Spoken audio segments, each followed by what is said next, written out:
વડોદરા મહાનગરપાલિકાની બેદરકારી સામે આવી છે। નવાયાર્ડ લાલપુર વિસ્તારમાં પાલિકા દ્વારા 50 દિવસ પહેલા ખોદવામાં આવેલી ખાડો લાંબા સમયથી ખુલ્લો પડ્યો હતો અને આ ખાડામાં સ્થાનિક યુવક કલ્પેશ પટેલ પડી જવાથી તે ગંભીર રીતે ઘાયલ થયા છે।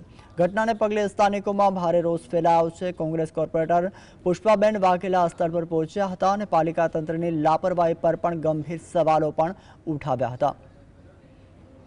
रिक्शा मेलीने આવતો તો ત્યાં પકડ્યો છે એવું જ મેં નમી ગયો। એટલે આ કેટલા દિવસથી કામ ચાલે છે? આ તો ખાસા દિવસ છે, 20-25 દિવસ તો થઈ જ ગયા। અને ભાઈ કેવી રીતે એને હોસ્પિટલ લઈ ગયા? એને વચ્ચે મારે ઘેર આ છોકરા બોલાવે કે બહાર હળો કલ્પેશ પડ્યો ક્યાં। બહુ માણસ તો એ માએ ના એટલી પબ્લિક હતી, બધી એમ્બ્યુલન્સ બોલાવી આ છોકરાએ અને વચ્ચે લઈ ગયા દવાખાને તાત્કાલિક। હમણાં કેવું છે એને? હવે તો આમ થોડું સારું છે, પણ આમ હજુ આ બધે છે ને આ બધી નસો બધી જોમ થઈ જઈ છે એ મોટા ભાગે કે ઓપરેશન જો કરવું પડે કે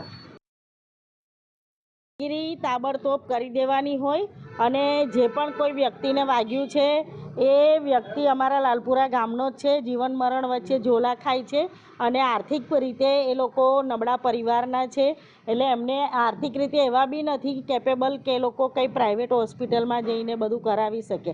તો આ કોર્પોરેશનની સદંતર બેદરકારી છે। અમારા જેવા કોર્પોરેટરોનો સાથ સહકાર હોવા છતાં આટલું કામ ડિલે થતું હોય, જે કામ રાતોરાત ગંભીરતાને સમજીને કરી દેવું જોઈએ એ કામ આજે 10-10 દિવસ સુધી થતું નથી।